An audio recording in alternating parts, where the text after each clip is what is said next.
सत श्री अकाल दोस्तों, मेरा नाम है राजज्ञानी और आप देख रहे हैं देश के सबसे भरोसेमंद और विश्वसनीय चैनल द करेंसीपीडिया का #AskTCP67।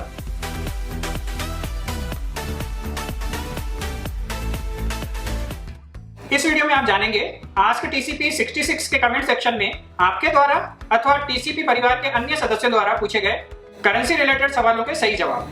आप यदि पहली बार आए हो इस चैनल पर तो आपको बता दें कि आस्क टीसीपी में आपके द्वारा करेंसी रिलेटेड सवालों के सही जवाब देने की पूरी कोशिश की जाती है द करेंसीपीडिया की पूरी टीम की तरफ से, और आपके सवाल हम शामिल करते हैं लॉटरी द्वारा।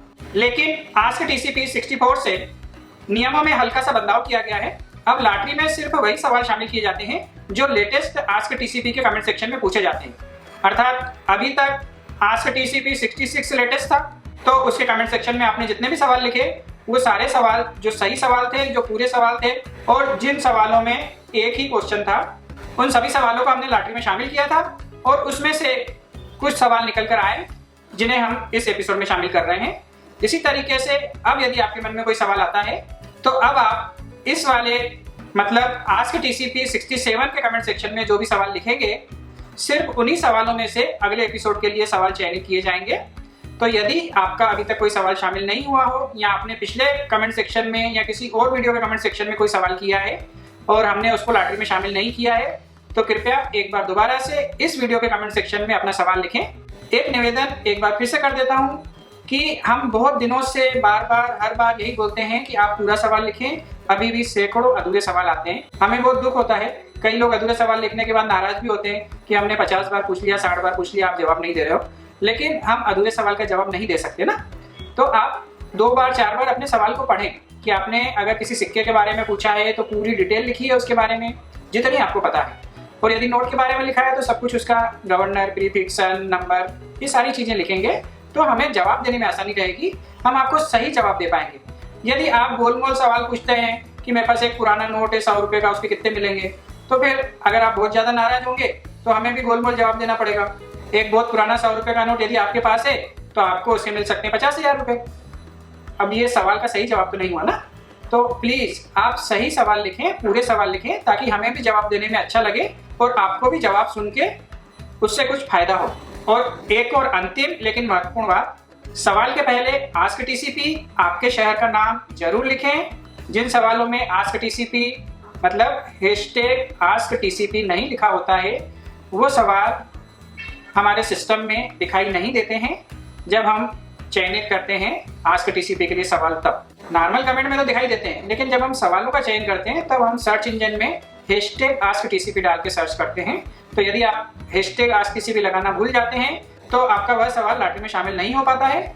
इसलिए आप इस बात का विशेष ध्यान रखा करें कि आप याद करके #AskTCP और आपके शहर का नाम अवश्य लिखा करें, और एक कमेंट में एक ही सवाल पूछा करें। यदि आपके मन में ज्यादा सवाल हो तो आप ज्यादा कमेंट कर सकते हैं, हर कमेंट में एक सवाल पूछें। जो कमेंट लॉटरी में चयनित हो जाएगा उसका जवाब आपको मिल जाएगा। और हाँ, इस परिवार में जुड़े नए सदस्यों के लिए हमारी तरफ से एक बार पुनः हाथ जोड़कर निवेदन है कि आप कोई भी सवाल करने के पहले हमारे पुराने सभी वीडियो देख लें। 275 से ज्यादा वीडियो इस चैनल पर हैं, बाकी हमारे दूसरे चैनल भी हैं, जैसा कि आपको पता ही है, the Currencypedia phone recording, the Currencypedia international.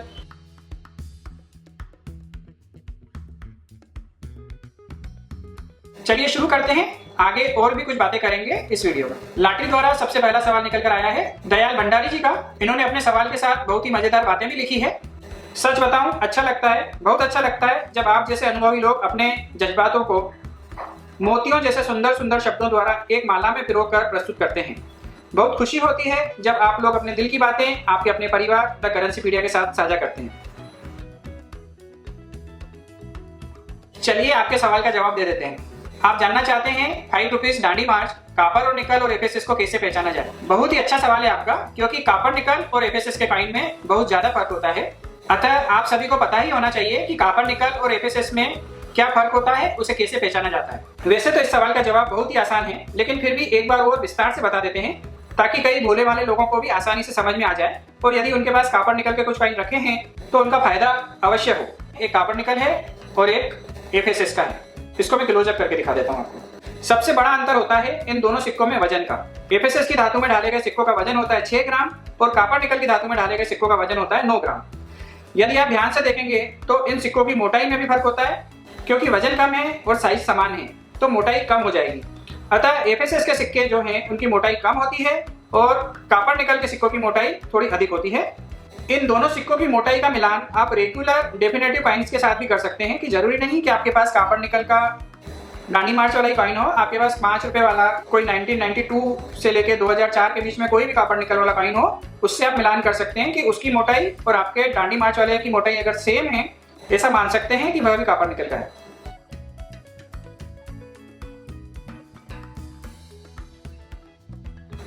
ये देखिए एफएसएस के कॉइन पतले हैं और कॉपर निकल वाले मोटे हैं और इनके कलर में भी फर्क होता है। इसके अलावा भी आप एक चीज पर गौर कर सकते हैं, कॉपर निकल के फ्रंट और एफएसएस के फ्रंट में एक बड़ा अंतर है। ये देखिए जरा गौर से मैं जूम करके दिखा रहा हूं, ये कॉपर निकल का फ्रंट है और ये एफएसएस का फ्रंट है। इसके यहाँ पे देखिए बॉर्डर में आपको फर्क नजर आ रहा है, डिजाइन में यहाँ पे ये डिजाइन दी गई है और इसमें प्लेन है। आया समझ में? लेकिन एक बात की जानकारी और दे दें आपको, 75 ईयर डांडी मार्च के 5 रुपए के कॉइन में डाई वेराइटी और म्यूल वेराइटी भी बनी है। इन अलग अलग वेराइटी वाले ऐसे सिक्कों के रेट में तो बहुत ज्यादा अंतर नहीं है, परंतु फिर भी एक कलेक्टर को यह पता होना चाहिए कि डाई वेराइटी और म्यूल वेराइटी में कौन कौन से सिक्के बने हैं। ऐसे ज्ञान पर भी प्रकाश डालेंगे हमारे आगे आने वाले वीडियोस में। फिलहाल के लिए आप समझ लें कि यदि फ्रंट ऐसा है तो वह एफएसएस है और फ्रंट ऐसा है तो वह कॉपर निकल है। अब आप चेक कर लें आपके पास कितने कॉपर निकल के कॉइन हैं, उन सभी की आपको बहुत अच्छी कीमत मिल जाएगी। फैजाबाद यूपी से मोहम्मद सलमान जी जानना चाहते हैं 1946 हाफ रुपी सिल्वर कॉइन की वैल्यू। सलमान जी, 1946 में हाफ रुपी बॉम्बे मिंट द्वारा सिल्वर नहीं निकल धातु में बनाए गए थे। इनकी वर्तमान मार्केट वैल्यू 10 रुपए से 100 रुपए तक।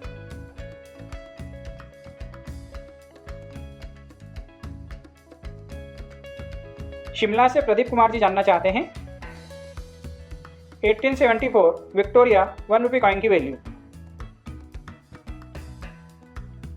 प्रदीप कुमार जी, कलकत्ता एवं बॉम्बे मिंट द्वारा 1874 में 1 रुपी सिल्वर कॉइन 11.66 ग्राम वजन में डाले जाते थे। आज की तारीख में यह कॉमन कॉइन की कैटेगरी में आते हैं। वर्तमान मार्केट प्राइस 600 रुपए से 3000 रुपए तक। अगला सवाल अशोक दीक्षित जी का, यह जानना चाहते हैं 100 रुपीज नोट 2013 रघुराम जी राजन विदाउट इंसेट यूज कंडीशन नोट की वैल्यू।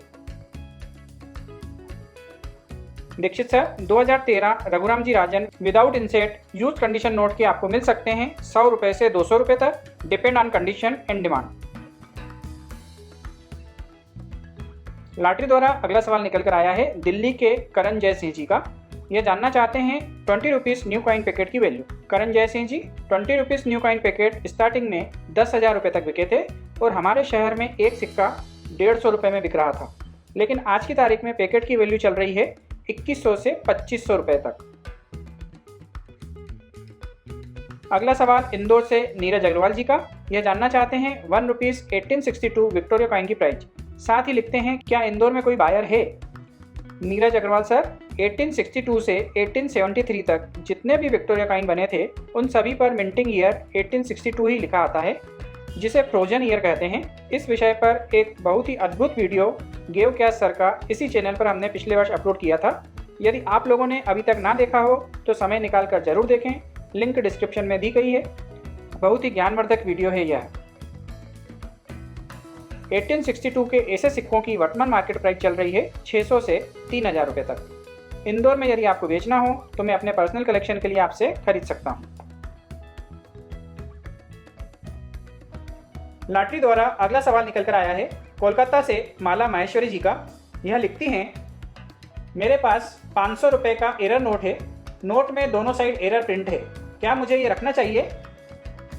आपके वीडियो बहुत सराहनीय होते हैं, आप जो गाइड करते हैं बहुत काम की होती है। धन्यवाद माला माहेश्वरी जी, आप लोगों को हमारे वीडियो अच्छे लगते हैं तो हमें भी बहुत अच्छा लगता है। हम कोशिश करते हैं आप सभी लोगों को ज़्यादा से ज़्यादा और सटीक जानकारी देने की। रहा सवाल एरर नोट का, तो एरर नोट की वैल्यू डिपेंड करती है कि वह एरर कितना रेयर है, कितना बड़ा है, कितना यूनिक है। लेकिन हमारी सलाह तो यही है कि अभी आप सभी लोगों को ज़्यादा से ज़्यादा कलेक्शन करना चाहिए। अपने कलेक्शन में हर तरह का नोट और सिक्का कलेक्ट करिए। कुछ सालों बाद जब आपका कलेक्शन बहुत अच्छा हो जाएगा बहुत बड़ा हो जाएगा तो आपको प्रैक्टिकल नॉलेज हो जाएगा और आप उस कलेक्शन से आनंद भी उठा पाएंगे और यदि बेचना चाहेंगे तब अच्छी कीमत पर बेच भी पाएंगे, क्योंकि आपको बहुत सारा ज्ञान हासिल हो चुका होगा। अगला सवाल है दीप पवार जी का, सोजत सिटी राजस्थान से। दीपक जी जानना चाहते हैं 20 रुपीज़ नेहरू जी वाले कॉइन की प्राइस। दीपक जी, नेहरू जी वाले 20 रुपीज़ कॉइन की वर्तमान मार्केट प्राइस चल रही है 2000 से 3000 रुपये।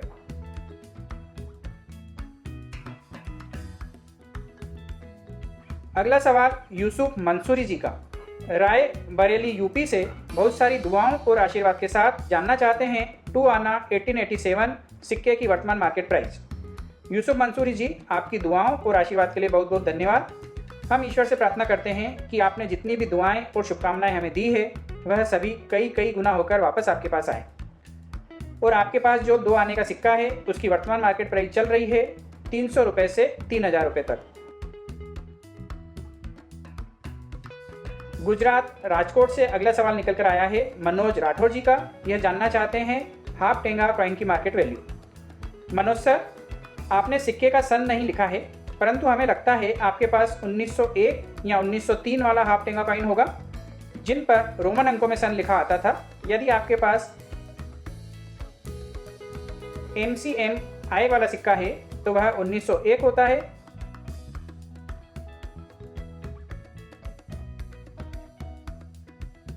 और यदि आपके पास MCMIII वाला सिक्का है तो वह 1903 होता है।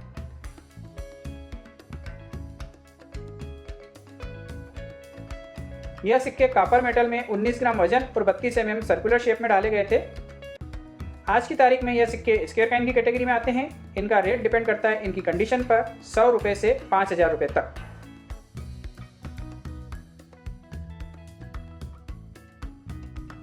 देहरादून से नरेश कुमार जी जानना चाहते हैं 1 rupees steel coin 1997 Mexico mint की वैल्यू। सर, 1997 में 1 रुपये के भारतीय सिक्के बॉम्बे, कलकत्ता, हैदराबाद, नोएडा और मेक्सिको इन 5 मिंटों द्वारा ढाले गए थे। यह 5 ही सिक्के आज की तारीख में कॉमन कॉइन की कैटेगरी में आते हैं। वर्तमान मार्केट प्राइस 1 रुपये से 10 रुपये तक।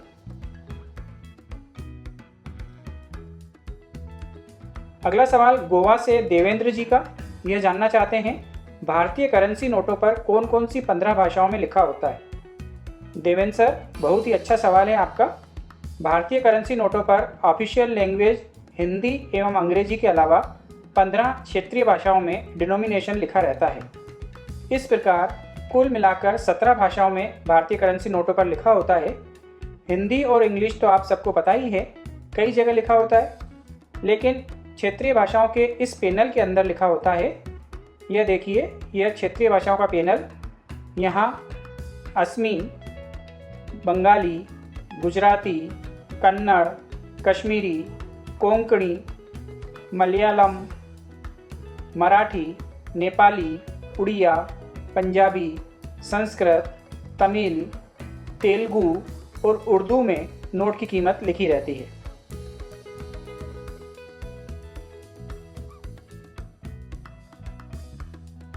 डेकोर यूर ड्रीम, बरेली से सारिका पांडे जानना चाहती हैं 10 पैसे 1983 के बारे में। सारिका जी, बहुत बहुत स्वागत है आपका द करेंसीपीडिया चैनल के इस परिवार में। 8 कोनों वाले छोटे 10 पैसे, इनका वजन था 1.75 ग्राम, साइज 23 mm, एल्यूमिनियम और मैग्नीशियम की मिश्र धातु से यह कॉइन मुंबई, कलकत्ता और हैदराबाद मिंट द्वारा 1983 से 1993 के बीच डाले गए थे। 10 पैसे के कॉइन के ऊपर अभी और वीडियो आना बाकी है जिनमें विस्तार से जानकारी दी जाएगी। फिलहाल के लिए आपको बता दें 1983 10 पैसे कॉइन की मार्केट वैल्यू चल रही है 1 रुपये से 10 रुपये तक। छत्तीसगढ़ से अभिषेक जी जानना चाहते हैं 1818 east India company Hanuman ji के फोटो वाले यूके 1 आना की वैल्यू। रेट जानकर होश उड़ जाएंगे आपके। अभिषेक जी और बाकी सभी भी जिन्हें 1818 ईस्ट इंडिया कंपनी के 1 आना की वैल्यू जानना है वह सभी कृपया यह वीडियो देख लें। आपकी बहुत सारी शंकाओं का समाधान हो जाएगा और रेट भी पता चल जाएंगे।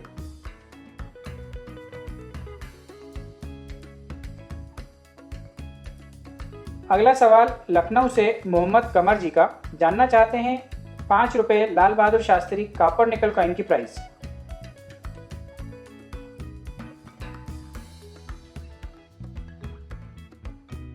Sir, Lal Bahadur Shastri copper nickel coin Kolkata mint द्वारा डाले गए थे और इनकी वर्तमान मार्केट प्राइस चल रही है 10 रुपये से 100 रुपये तक।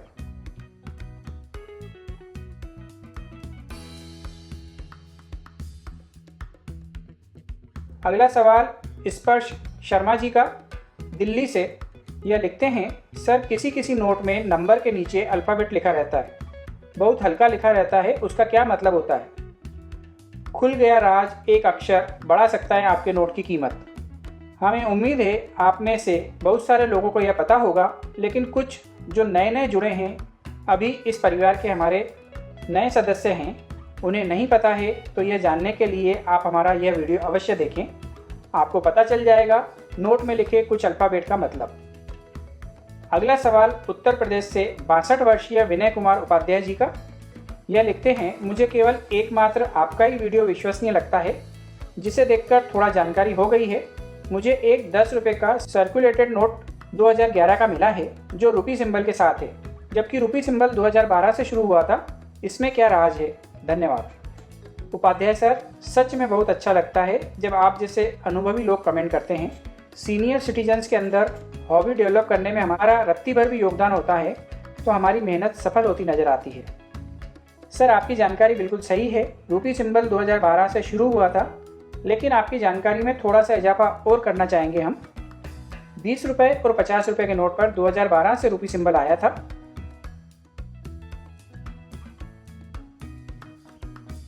लेकिन 10 रुपये, 100 रुपये, 500 रुपये और 1000 रुपये के नोटों पर 2011 से रुपी सिंबल आना चालू हो गया था। आपकी जानकारी के लिए एक चीज़ और बता दें आपको, रुपए के चिन्ह की इस डिज़ाइन को भारत सरकार ने 15 जुलाई 2010 को ही सार्वजनिक रूप से जारी कर दिया था। तो 10 रुपये के सन 2011 वाले नोट में रुपी सिंबल का मिलना नॉर्मल बात है, इसमें कोई राज नहीं है। हसमुख भाई गुजरात अहमदाबाद से लिखते हैं, अगला एग्जीबिशन कब होगा, कहाँ पर होगा? ज़रूर आप मुझसे नाराज़ हैं, जवाब नहीं दे रहे हैं। हसमुख भाई, आपसे नाराज़ नहीं हैं हम किसी से भी नाराज़ नहीं हैं। सबसे पहली बात तो सवाल लॉटरी द्वारा निकाले जाते हैं। दूसरी बात, बहुत ही साधारण सी बात है, जब तक सरकार की तरफ से इस तरह के आयोजनों की परमिशन नहीं मिल जाएगी, तब तक कोई एग्जीबिशन नहीं लगाई जा सकती। और जब भी एग्जीबिशन लगना चालू होगी, आप निश्चित रहें, हम अवश्य ही आप सभी को अवगत कराएंगे। अगला सवाल पुणे महाराष्ट्र से सादिक इनामदार जी का।